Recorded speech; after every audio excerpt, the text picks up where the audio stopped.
Hey, thanks for coming. Welcome to the Love Shack.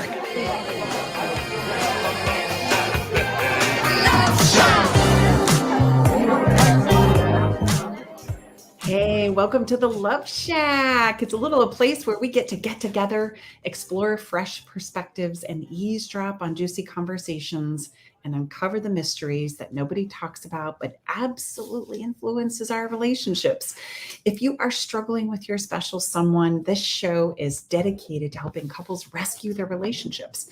I am Stacey Bartley, and I'm here together with my co-host and lover, Tom. Together for the past decade, we've been teaching and mentoring couples from around the world with the sole purpose of helping them create and experience love for a lifetime, both with themselves and others, with the help of wonderful people, different perspectives, and principles and skills that absolutely help us change our lives. And I would say, welcome to the now Tom Bartley Show. And that, if you don't know my humor there, it's really true. It's episode 54, so go back and listen to that. I am now the king. So that's all I need to say. That happened last week, ladies and gentlemen. And you have to know it's created havoc in our relationship. We have a new order in our home now, and everything is understood. So thanks to last week's guest, and she helped me understand that I am the king. So get used to my voice. You'll be hearing a lot of it, ladies and gentlemen. You're right. Help me out here. So no, all kidding aside, we have a cool, I'm just going to say a spooky, how about that? A spooky. Yes. Well, it's our Halloween special. We Halloween decided to have special. a little fun as well as explore some of the concepts energetically behind the scenes of what happens in relationships. And today we have a special guest, Kristy Sumner. And come to find out, paranormal activities and romantic relationships have a lot in common. As Kristy says, often the more intense the emotional connections are, the more likely she and her team of Soul Sisters will be able to find paranormal activity. So, okay, you guys, come on. What a great conversation for a Halloween special inside. And this is not, Shack. We're not talking hocus pocus here. We're talking No. like real science, like science stuff. You know this why? This woman has a PhD, so we're not like messing around. This is real and measurable, hokey pokey. How about that? It's not hocus pocus. Okay. Kristy and her team of incredible paranormal scientists actually strive to debunk anything that has been listed on the directories historically as something that's haunted.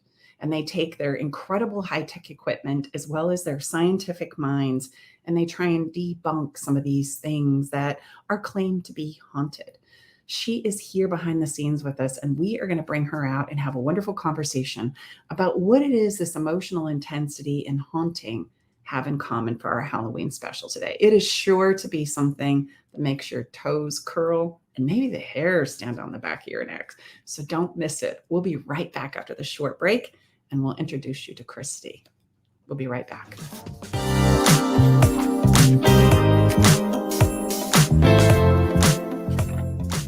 Hi, this is Liz. I launched thebombbox.com after surviving 4 cancers over 8 years. You heard that right, 4 cancers, 8 years. I'm really good at getting cancer. I was especially miserable during breast cancer radiation treatment. I needed tools to help me with the gruesome side effects not covered by prescription meds.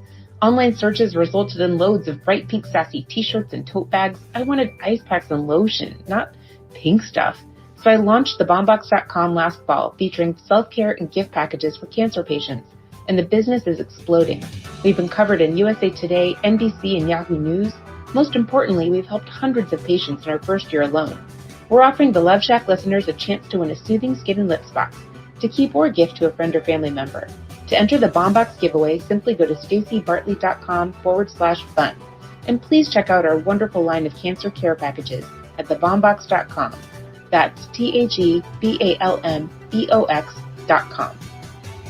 Hi, I'm Nathan Mum, host of Tech Time Radio with Nathan Mum on KKNW. Tech Time Radio's live show is Saturday from 4 to 6 p.m. And you can always check us on the web at techtimeradio.com. Our segmented stylized radio gives you the breaking news before it hits mainstream media. Join myself and Mike Corday as we'll make you laugh. That's good. So, Hooked on Phonics worked for you, didn't it? Just a little bit. And learning something new in technology. Join us Saturdays, 4 to 6 p.m. and Thursdays from 6 to 7 a.m. The technology show for the everyday common person. Are you ready to venture off the beaten path, expand your mind, raise your consciousness, and open your heart? Allow me to entice you with interviews with amazing souls from around the world. Indulge in history, mystery, science, and spirituality. There's weekly skin tips, live esoteric readings, and answers to life's burning questions. So come join me, Sakura, your host, intuitive medium and spiritual hypnotherapist, each Wednesday at 2 to 3 p.m. right here on KKNW for Love from the Hip. Get your daily dose of variety. Alternative Talk 1150. Welcome back. Welcome back. This is episode 55. Hard to believe that. Blessed and grateful to be in our second year here at Love Shack Live. We have our engineer at Spaceship KKNW, Eric Ryder, directing us, making us look and sound good. And we have a very, very special guest for our Halloween episode. If you're listening live, and if you're not, you can check us whenever you happen to listen to it. In 2014, Dr. Kristy Sumner coupled her passion for travel and history and the paranormal when she formed Soul Sisters Paranormal. Soul Sisters has traveled to some of the most historic and reportedly haunted locations in the United States in an attempt to determine for themselves if paranormal activity actually exists, and to also highlight the rich history of each location. In 2020, this is when Soul Sisters Paranormal moved to more of an investigator format with Kristy and her sister Jenny, and they conduct paranormal investigations at haunted sites around the country. And we have her here today, and you might be thinking, like, what the heck does this have to do with relationships? Have you guys lost your vision here of helping people rescue their relationship? Number one, it is a Halloween special, okay? We do want to put sometimes the problems on the shelves and have a little fun, and we talk about it every week in our episode. But the thing that fascinated me when I had a conversation with Kristy was this idea that emotional intensity leaves behind a residual effect that can actually be measured scientifically. Now, this is fascinating to me because so many of us in the relationship journey, we have this conversation that when I am engaged in some kind of an emotionally intense situation or circumstance, that it's for naught, that it doesn't matter, that I've been taken advantage of, that, right? I am not able to, how am I wanting to say this? Move forward or go on because what we just experienced and what we just had was, it's gone. And this starts to highlight that maybe it really isn't gone, and that really maybe there's more to the picture that we don't consider when it comes to the emotional exchange of intense relationships. And so we're going to ask Kristy a lot of questions around this, about what does she find and what's the stories behind these haunted houses? Is it possible, you can help us and ride along with us as listeners, is it possible that actually haunted houses are the result of emotionally intense situations and circumstances between human beings? This is the question that we were really wanting to answer, and we could find no better than Kristy Sumner, who actually has a PhD in public affairs with an emphasis on criminal justice. She's also a senior director for a registered travel company prior to finding Soul Sisters as a biometric clearances for the traveling public. She's also a senior consultant for a biometric credentialing company prior to finding Soul Sisters. And she was a college professor at Metro State College of Denver and the University of Central Florida. I only bring this up to showcase to you that this incredible guest that we are so honored and delighted and excited to have with us inside the Love Shack today, she knows her science, okay? And her intent, as she had shared with me when we first met, was to debunk some of these stories because she's wanting to prove it out with her investigations realistically, scientifically, right? With measuring equipment. So we are so excited to have her share some of these ideas and concepts with us today for our Halloween special. Kristy, welcome to the show. It is so wonderful to have you here. I have to be honest, I have been excited for this episode for like months. I've been excited as well. Hi, Stacey. Hey, King Tom, how are you? Yeah, that's something we're going to have to get to the bottom of. I know that you and your team have traveled and investigated numerous locations, one of them being the Lizzie Borden House. Mm-hmm. I did some research on the Lizzie Borden House once you and I had talked about it. And for listeners who perhaps know nothing about the Lizzie Borden House, Kristy, would you please tell us a little bit about the history of this murder case of the century to August 4th, 1892. And you know what? Actually, I'm going to have you pause there because Eric if by chance you have the video clip ready, it would be wonderful for people to see you in action that are joining us on YouTube Live. Like, oh my gosh. Okay, so let's just pause here and not have you answer that question for a minute, but actually give people a visual idea of what it is you really do as a Soul Sister paranormal investigator. Like, is such a thing? And I didn't know there was such a thing that existed. Let the video roll now, Mrs. All Borden. right, let's play the video.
Wow.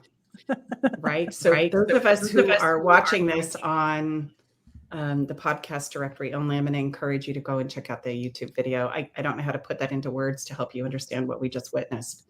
But it shows Kristy, and I believe that's your sister, setting up. So again, this is science-based, and we're going to get into this, but I love that because again, a lot of this was, hocus pocus or whatever. And I've always known, look, energy, one of our mentors has been on, energy cannot be killed. It just changes to another form. So Exactly. So Kristy, tell us about the Lizzie Borden case, August 4th, 1892. What did you discover when you were at Lizzie Borden as you come onto the show here? Absolutely. So for those of your audience who don't know the story, this happened in Fall Rivers, Massachusetts, as you said, in 1892.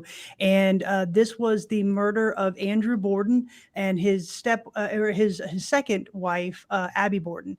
And they were bludgeoned to death by still an unknown assailant. Andrew Borden was in his parlor sleeping on the couch when he was bludgeoned to death by an axe, and Abby Borden was upstairs and she was bludgeoned to death by an axe. Lizzie Borden was arrested for the crime. She was actually acquitted in 1893. And like I said, today, it's still an unsolved crime. And so when we go to these locations, we get to have a very tactile experience with those historical places, right? I get to touch the doorknobs that Lizzie Borden touched and walked on those floors and everything else.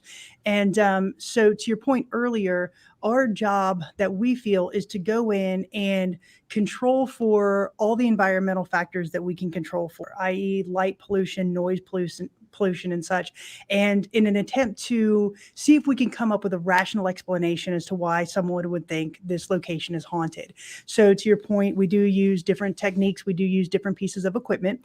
Night vision video cameras, voice recorders are included in that.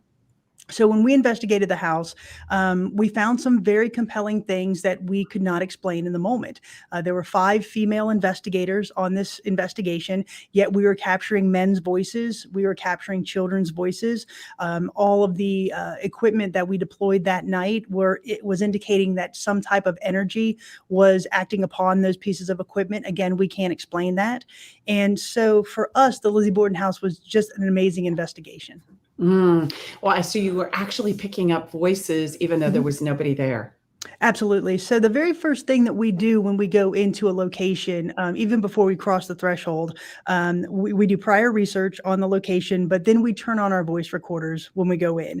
And so they're always running, no matter what we're doing. We've got voice recorders running because we want to pick up anything that could be to us unexplainable. And so an example of this would be, again, we're in the parlor of the Lizzie Borden house, and three of us are upstairs setting up some of the equipment, and my sisters Jenny and Michelle are downstairs in the parlor where Andrew was killed, and they're just talking about the day, right? You hear them just talking, just chit-chatting, and the voice recorder picked up a man's voice that said, "I'm standing right here next to you." I have no explanation for it. There was no man present in the house. There's a camera running at the same time. You can clearly see that there's nobody standing in the parlor with them. And then later on, about an hour later, Cara and Jenny, one of my investigators, Cara and Jenny, were sitting in the parlor, and they're just talking, and they start talking about the differences between the Villisca axe murder house, which we had investigated prior, and the Lizzie Borden house. And so they're just talking about those two cases, and Cara says, either way, being axed to death would be a horrible way to die. And again, we captured a man's voice saying it was. So again, no explanation for that, because as I said, we've controlled for all the noise that we can. We have voice recorders, we have video cameras running, and you can clearly see that there's nobody else in the room with them.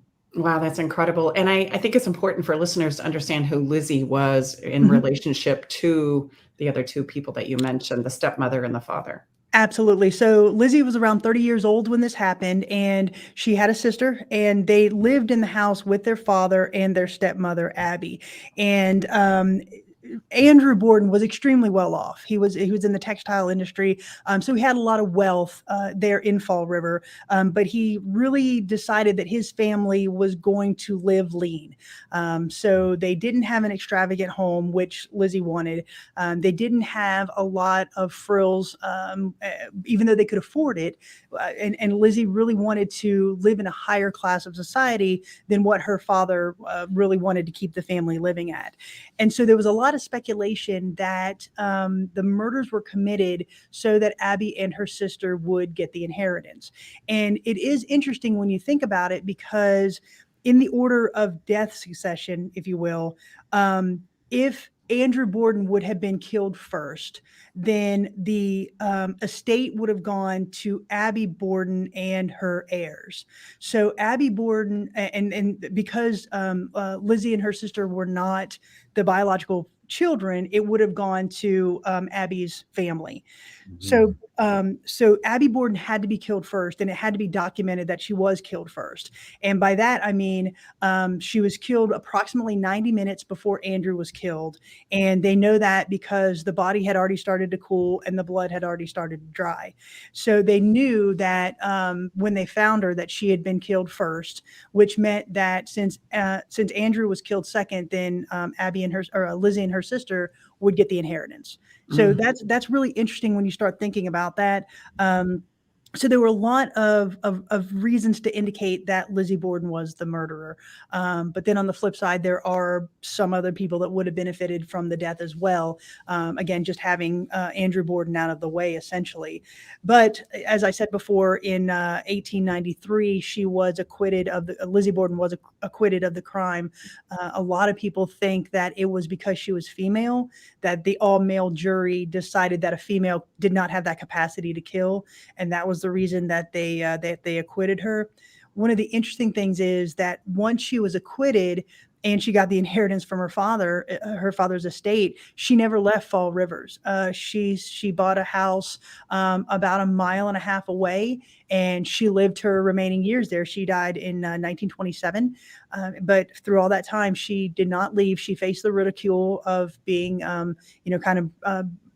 branded as a murderer, but she and that's one of the things that always interested me is why she didn't move from the location. Yeah. Well, so when you go in, our thing that we're wanting to explore here today is this intense, obviously there's emotional, relational impact there of high intensity, right? We have the interplay of a parent-child relationship along with a step parent, which we know can really kind of flare things up regardless of how that goes, whether it's really intense as far as like a relationship connection, or whether it's more of the adversarial nature, which I take is Lizzie Borden's experience with her stepmother. She feels very threatened, very put off, etc. in just reading the little bit that I did. Mm-hmm. Is it been your experience, now that you've done several different cases of investigation in hauntings, that this indeed is the case, that there's some kind of a relational kind of intensity behind these hauntings that make it easier or more likely for you and your team to find paranormal activity?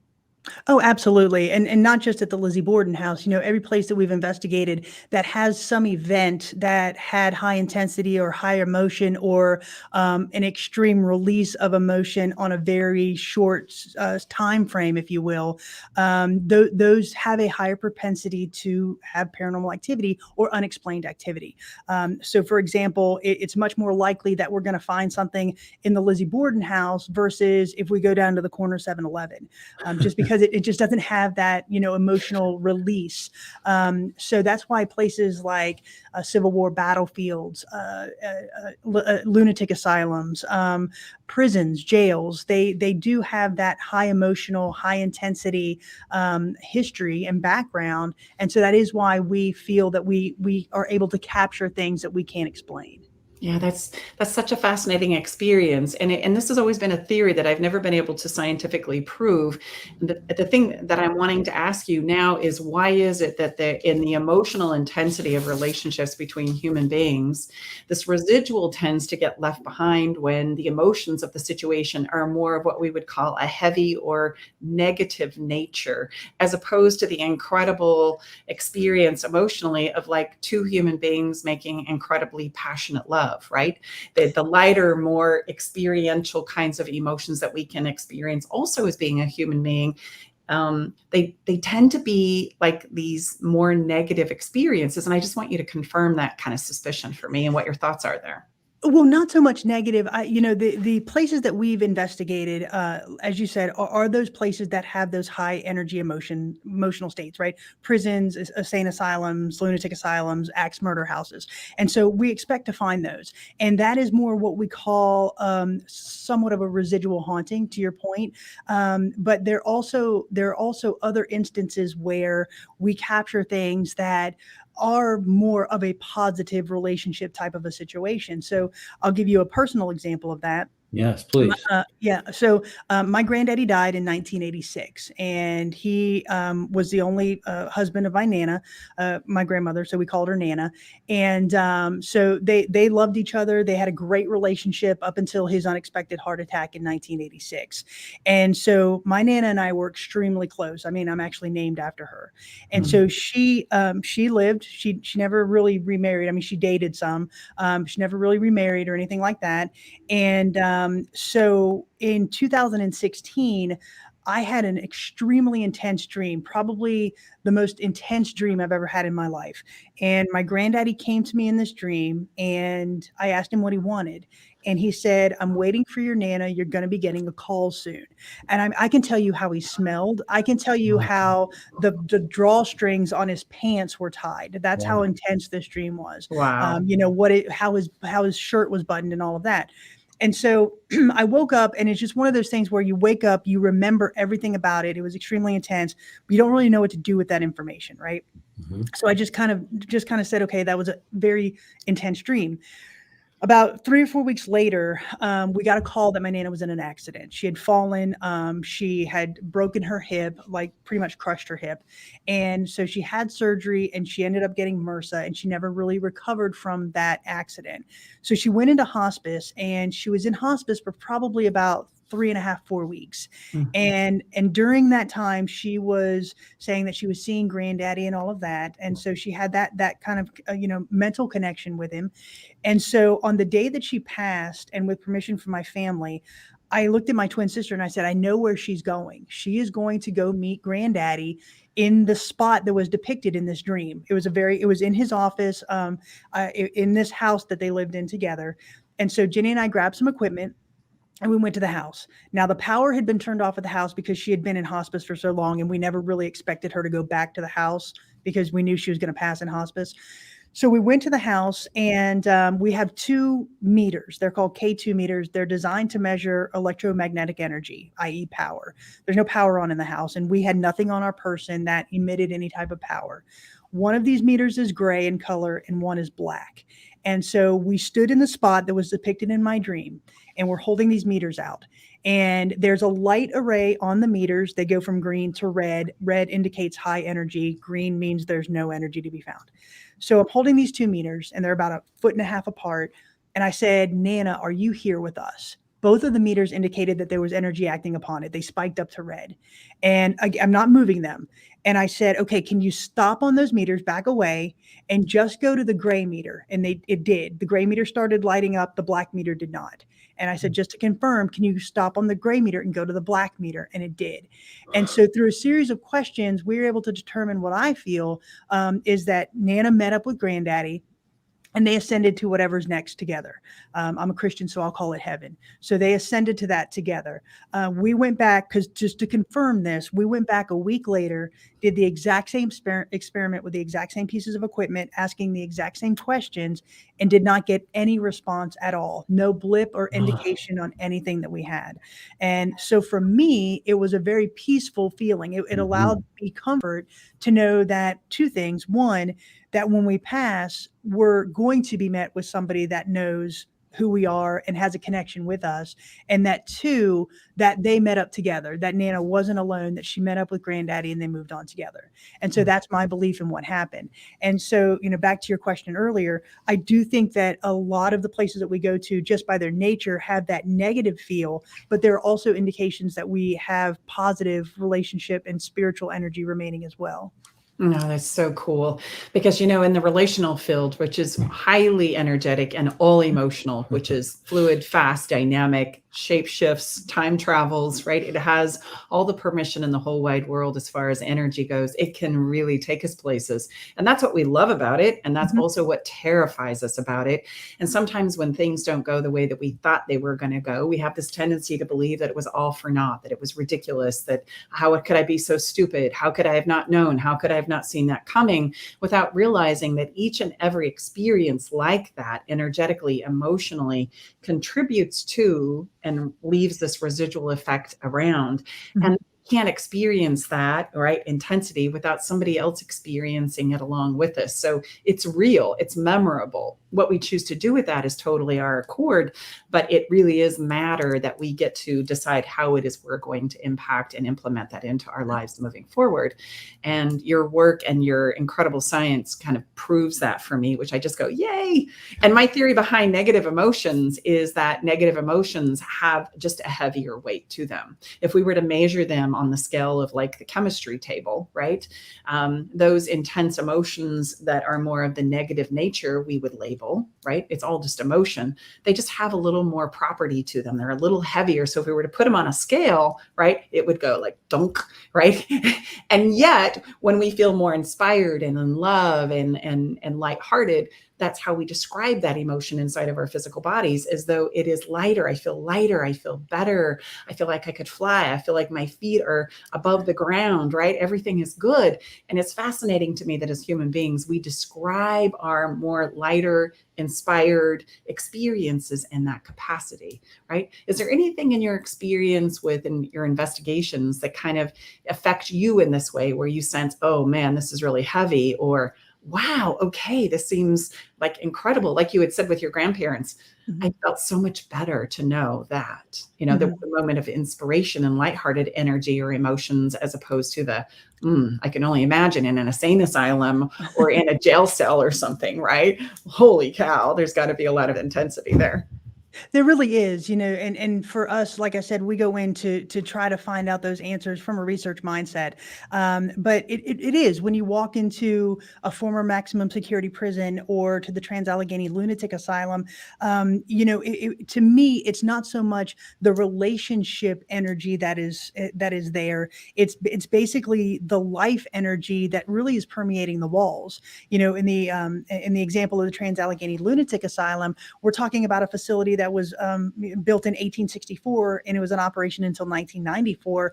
And its purpose to begin with was extremely altruistic, right? It was to have one-on-one patient care for those that suffered from mental illness and tuberculosis. So it's this grand, opulent facility that had room and light and the best doctors and the best care, and it was designed to hold 250 patients. By the time that it closed, the care had digressed to such that it had 2,500 patients, and they were doing lobotomies and shock therapy treatments and cold water bath treatments. So for me, the energy that we're experiencing there is not so much a relationship energy, but it's basically permeated into the walls, right? This negativity of just being in that facility. So, it is extremely intense when we go to these places and we find that, we get a connection with somebody in that facility, or we're able to communicate with a spirit that remains there. But then on the flip side, we go to some place like the Exchange Hotel in Gordonsville, Virginia. Now, granted, this was a hotel that was built pre-Civil War. During the Civil War, it was converted into a Civil War hospital that saw both Union and Confederate soldiers, but then it was repurposed back into a hotel. And so you do have that facet, but there are spirits of children that reside there. And for us, that is a really interesting experience. We have more of a lighthearted nature with those because we're down on the floor, we're on a child's level, we're getting responses, we're playing games and such. So, from going from the Trans-Allegheny Lunatic Asylum to experiencing that with a child, it is a lot different. It is a different type of energy that we're feeling. Wow, that's so incredible. So, I'm curious as to how these experiences overall kind of affect your perspective on life and relationships, both with yourself and others, because I believe it's all just one relational conversation of life, right? It's either the experiences that I'm having with inside of myself, or it's the experiences that I'm having by co-creating and sharing myself with others, right? That's kind of my belief and where I come from. Yeah, I would say, my gosh, you've just shared with us, Kristy. Thank you. Wow. I mean, just incredible spectrum of differences of energy. So yeah, what has been your biggest ahas for you to implement into your own relationship because of all this incredible swath of study you and your team have done? What would you say? Well, for me personally, I really, it has allowed me to have a different perspective on where we go after this, what happens after we die. I mean, I've always had a belief, to your point earlier, Tom, that, energy cannot be created or destroyed, right? It just morphs into something different. And so I've always had that belief, but to get the validation, if you will, the unexplained occurrences that we've gotten, it really just kind of puts me a little bit more at ease that, we are going someplace after this. Our energy does transcend space and time. And so it allows me to have a different perspective there. And then this whole journey has allowed me to meet different people, to relate to different people. I've gotten to meet the two of you. And so that's just a prime example of, relationships that have been built based on what I do that really just started as a hobby. But now I've gotten, I found a best friend through this. We've opened a business together in the course of the last year. And so that never would have happened if I hadn't started on this paranormal journey, if you will. And so it really has transformed me in a completely different path than I was on, 4, 5, 6 years ago. Yeah. And that must be incredibly fascinating to feel like you're actually exchanging conversations, as you had mentioned, playing with children on the floor. That must be an incredible experience of feeling like you're engaging with somebody who is just here in the energetic form, not the physical form, right? Could you tell us a little bit about that experience? Oh yeah, that particular experience was actually a lot of fun. As I said before, this was at the Exchange Hotel, which is in Gordonsville, Virginia, and there's a report of a young child named Jeremiah who is said to run around and play with any visitors in the location. So at that point, we took some glow in the dark balls with us, and we sat down on the floor and we decided to see if we could have a little game with him. So my investigator Kim was probably about 15 feet from me. We were sitting in a hallway. So she sat down on one end of the hallway, and I was about 15 feet away on the other end of the hallway. And she and I each had one of those K2 meters that I mentioned earlier, right? It has the light arrays on it. And they were sitting right in front of us. And I said, Jeremiah, if you're here, I'm going to roll this ball down to Kim, but I'm only going to do it if you light up the lights in front of me. And it did. And so I rolled the ball down to Kim, and Kim said the same thing. If you're here with me, I'm going to roll this ball back to Kristy, but you've got to light up the little lights in front of me. And so we had this back and forth, and it was really kind of neat. And then later on during that night, we had a voice recorder sitting on the bed in one of the rooms that's decorated to look like the old hotel. And we captured an extremely interesting voice. We, again, have no children on our team at all. There was no child on the property, but yet we captured a child's voice saying, "Hi, this is my bed." And I think that was Jeremiah. It happened after we had done the K2 play session on the ground. Happened about an hour and a half later. We captured that little voice, and to me, it's just validation that we have this energy that is intelligent. It's working with us to play this little game on the floor, but then it's also recognizing that there's some type of foreign object on his little bed. And so to me, that's just a really interesting experience, one I cannot explain, again, because we have no children anywhere on this property, yet I'm capturing this voice. So for me, when we capture those things, it really is just this elation, if you will, that we're communicating intelligently with this entity, with this spirit. And what prevents you from being scared about engaging with this kind of energy? I think a lot of us, and as far as our listeners go, and myself included, would be a little like, oh man, I don't know, this is kind of scary. Well, and I would just add, have you found yourself, Kristy, over your years of doing this, being more open and I would say neutral to whatever you're open to, whatever it is you're going to discover? Have you felt like that has grown in your ability to do so? Oh yeah, absolutely. It really started out, going back real quick, this started out as a girls' trip, right? The very first investigation that we did was at the West Virginia State Penitentiary, and my sisters and I live in different parts of the country, and so every 2 or 3 times a year, we would get together and just go to different cities and have a really cool girls' weekend. And so in 2014, we decided to go to Moundsville, West Virginia.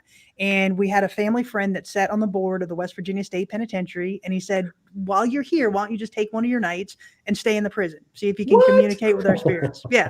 So, instead of having wine somewhere, we decided to grab some voice recorders and some cameras and go stay the night in the West Virginia State Penitentiary.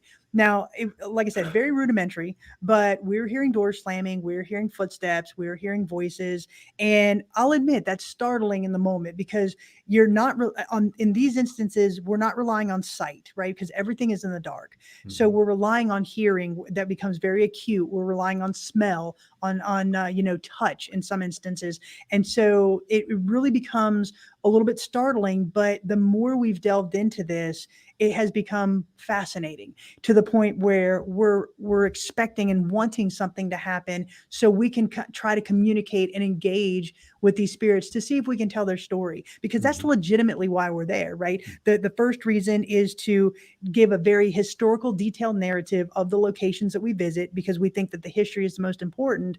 And then the secondary factor is try to communicate with these entities to tell their story. So every video that you watch of ours, the theme is, can we tell your story? Will you allow us to do that? So we go in with this sense of empathy, if you will, for the people that we're trying to communicate with, the spirits that we're trying to communicate with. And I think because of that, we get some very compelling responses in return. Wow. So that's so fascinating to me, because we have a body of work in the work that we do called Our Internal Movie. Mm-hmm. And that is so compelling for us to want people to hear and understand my story of why I feel the way I feel, what I'm going through, and what I'm experiencing in this earthly experience of being me, of being myself. And this is what brings couples and families and parents and children to blows sometimes, because we feel misunderstood, we don't feel appreciated, and we certainly start to question whether we matter or not. So it's fascinating to me to think that that journey for us in the energetic form as a spirit continues after we're long gone. We're still trying to tell our story, right? To leave our mark upon this experience. Yeah. Yeah, you're absolutely right. I mean, the very core of human existence is to be acknowledged. Nobody wants to go through life and say, nobody sees me, I'm not recognized. And I think the same thing is prevalent in the spirit world as well. I do think that they're here for a reason, to tell us this story, or to have some quote unquote unfinished business fulfilled so they could move on. Mm-hmm. But while they're here, they want their story told. Mm-hmm. And so for us to attempt to get that story, is really what we're trying to do. We don't go in with bravado. We don't go in with chest thumping and say, hey, I'm here to provoke you to get me to tell your story. I mean, we legitimately research these locations very extensively before we go in. We try to get names of or dates of events that happened around a location so we can try to connect with the spirits that are there. So we go in on a very personal level, if you will, to try to communicate with these spirits. And like I said, I think because of that, we're going in with that sense of empathy and respect. We get some interesting responses in return. I would say what you so eloquently just described would be a perfect recipe for doing before we pass over to the next side, meaning you could take those same wonderful qualities and attributes, Kristy, that you just shared and try that with your living partner and see where it takes you. Empathy and non-judgment and like, what a concept. I mean, not to dismiss what you're doing, but you know what? We don't have to wait till someone has passed on to the next point of the journey, because we find in our body of work, they work really, really well. Meaning everyone, we say, like you said, wants three things: to be acknowledged, to know that we matter. And like, that's like our basic premise of being a human being. Yeah, exactly. I was actually here. So as we wrap up, I've got to have you share the one story that you shared with me when we were getting to know each other several months ago. And that was the story about the mother and the son who were in the shootout, right? I mean, like, I have three sons. In fact, I have one that's coming to celebrate his 30th birthday on October 30th. And I said to him on the phone yesterday, I can't wait to kiss your face. Like, and who says that to their 30-year-old son, right? And he laughs because he knows his mother, right? And so this story in particular resonated with me when you shared it with me. And so let's share it with our listeners as well. Sure, absolutely. So this is a story about a mother and son relationship. However, these weren't the greatest guys and gals on earth here. So what we're referring to is the Ma Barker and her son Fred Barker. Ma and Fred were two members of the Barker Carpus gang, which was the most prolific gang of the late 1920s, early 1930s. And so this was a roaming gang of robbers. They would crisscross the Midwest. They would commit bank robberies, train robberies. They were in shootouts. They were wanted for 14 different murders through their time span.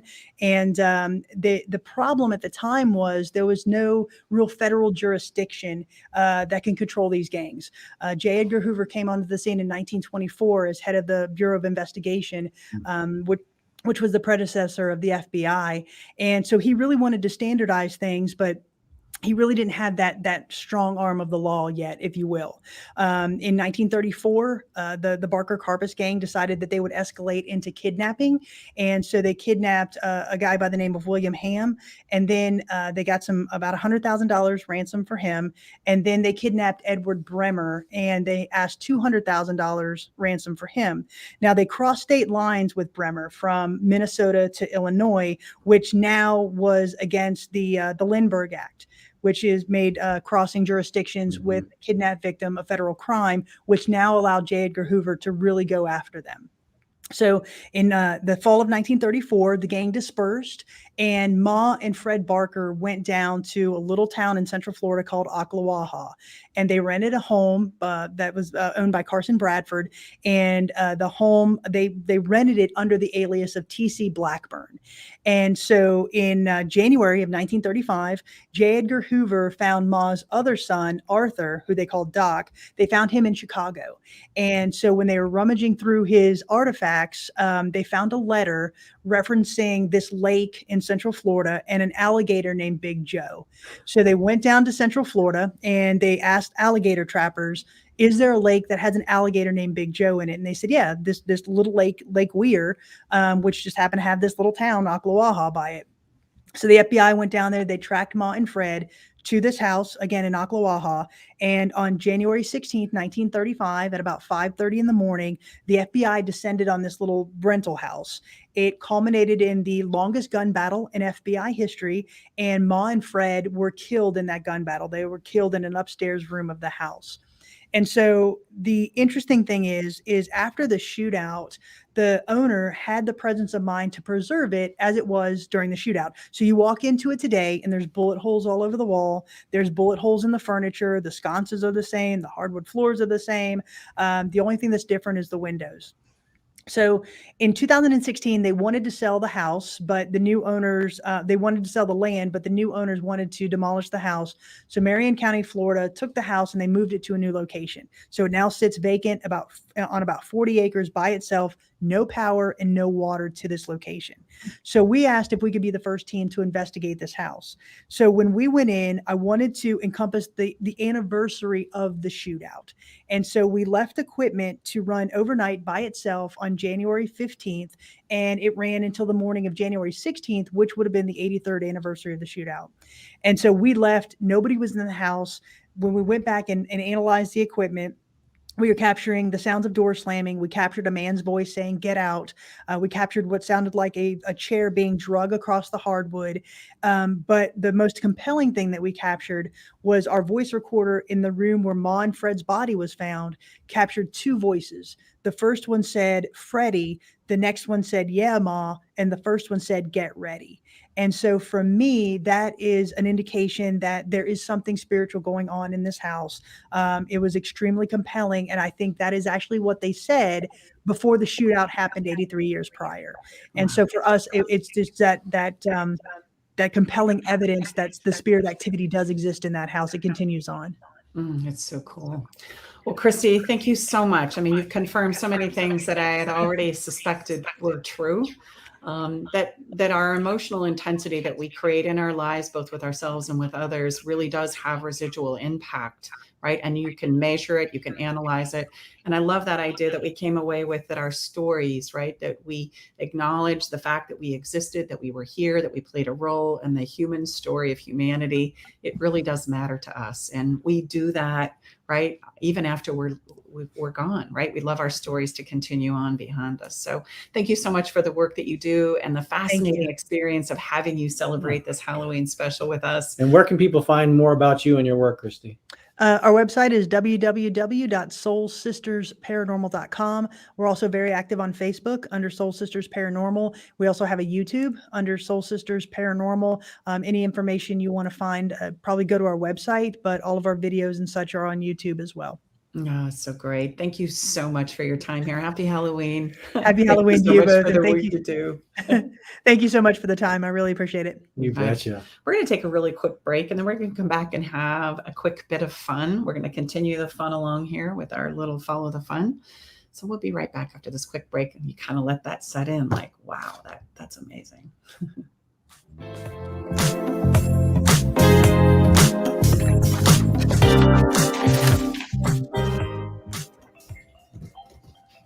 I met Stacy and Tom about 2 years ago. I was at a point in my relationship where I was ready to file for divorce. Not that I wanted to, but I just felt hopeless and helpless. I'd been through other counseling and coaching and didn't find any success.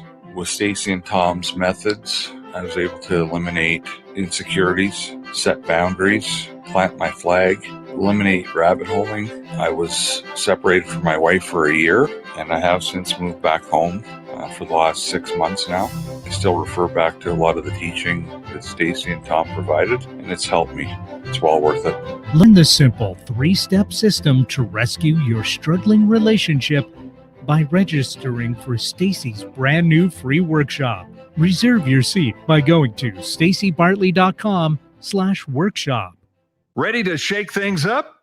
Try Alternative Talk 1150. Inside the Love Shack. Welcome back, everybody, inside the Love Shack, episode 55. Yeah, if you didn't catch that, thank you so much to our awesome guests on our Halloween. I mean, I could listen to Kristy for stories for real. But anyway, we're gonna jump into our fun frolic that's also very, very Halloween specific, and that's all I'm allowed to say, even though it is now the Tom Bartley Show. I just might answer. well, if our engineer has some pictures, the pictures are worth 1,000 words. We'll describe it to you. But today, for our Follow the Fun experience, what we want to impress upon you is to make a Halloween fort. Now, if you want to go to my website, I have a video all about how to do that very simply, economically, and easily. And we have some pictures here that show this tent. And basically it's just 4 little 2x2s. You put them up It's with really some clamps, easy. you put some it's a sheets fun- over the there, top. there we go. Thank you, Eric. And what ends up happening is we strung some lights, and Tom and I, in a celebration of Halloween Eve, we ended up making us some very special cocktails, and we climbed inside of this tent to watch a scary movie together. And the thing that was so fun about this is novel. This is fun. This is unique. And even though there was a bit of resistance on the front side with Tom, he ended up really getting into it. And Eric, there's one more picture that you can throw up for those who are watching us on YouTube. It's basically, we decided, I was going to do a surprise. There you go. What we're seeing here is we have hats and mustaches and glasses, and somehow Tom's mustache ended up on his chin. I'm not quite sure how that happened. But again, you can go to YouTube and you can see these pictures. But what I want to impress upon you in regards to Follow the Fun is there's something about building a fort, and there's something about climbing inside of that fort to watch a movie. It creates an entirely different experience. And you know what, for us guys out there, like, you know, like you say, oh, that's cute enough, but I cannot impress upon you enough. And again, and I am believe me, I'm a pretty practical guy, you know, and like really a tent, but just try it. Just try it. It will spark the little kid inside of you. That's all. Really will. It And really there was will. some laughter and some giggles. So please, if you need some instructions on how to put that together, as well as like a recipe for some It's all gonna Halloween be right there. snacks, Right there. We got you covered. it's all in the show notes. So as we do every episode, we have a Can You Feel It moment. And that is a song that we choose to help you not only analyze what we've just talked about and consider and ponder that, but to also feel it. And there's nothing that does that for us like music does. And so today's Can You Feel It song, well, it was inspired by Kristy, we're going to be honest. And it was so appropriate. It's Train's Hey Soul Sister, right? Your lipstick stains on the lobe of my left side brain. I knew I wouldn't. There we go. forget Thank you, Eric. And so I went ahead and, right, let you blow my mind.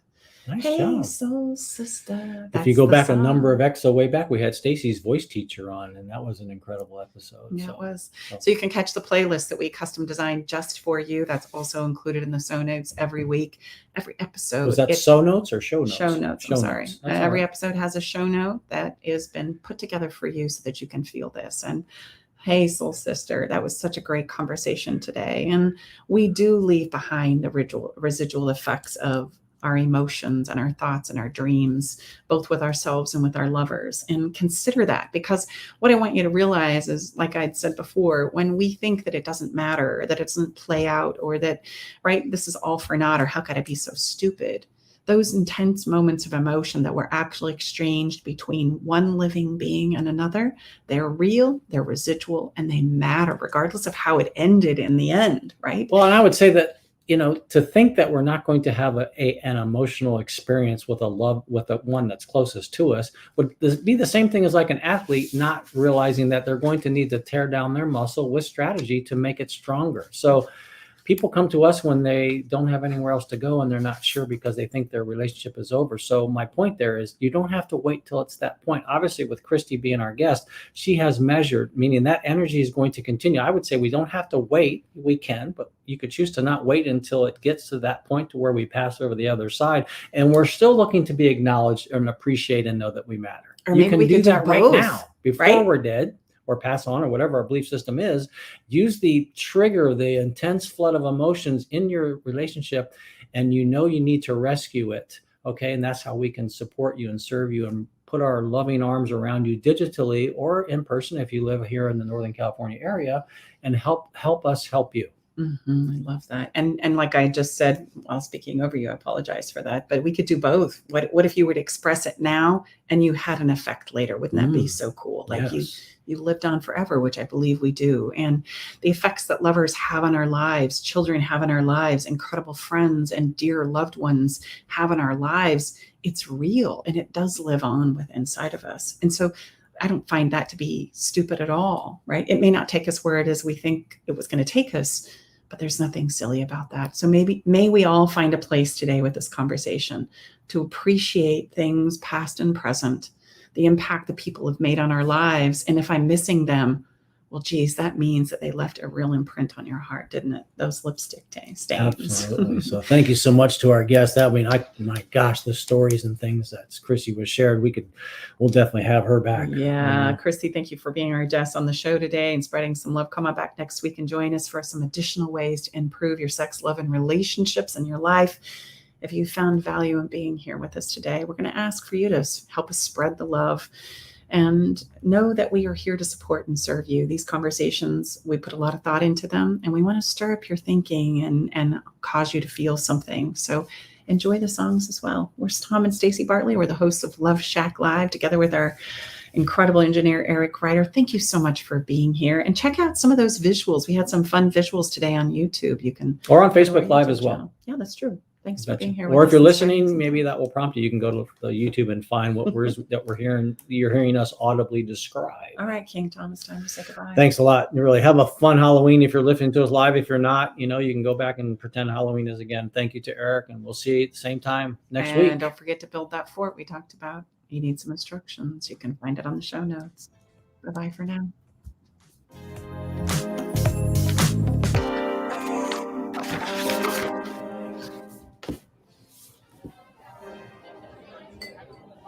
Thanks for joining us today in the Love Shack. We hope you came away with something that made your toes tingle. To learn more about everything you heard on today's show, go to staceybartley.com/podcast. Love the show? Help us spread the love by sharing the show with others. Okay, everybody, time to go. We got to close the doors to the Love Shack for this week. You don't have to go home, but you can't stay here. Come back next week, though, and join us for another edition of Love Shack Live with Tom and Stacey Bartley. The views expressed on this program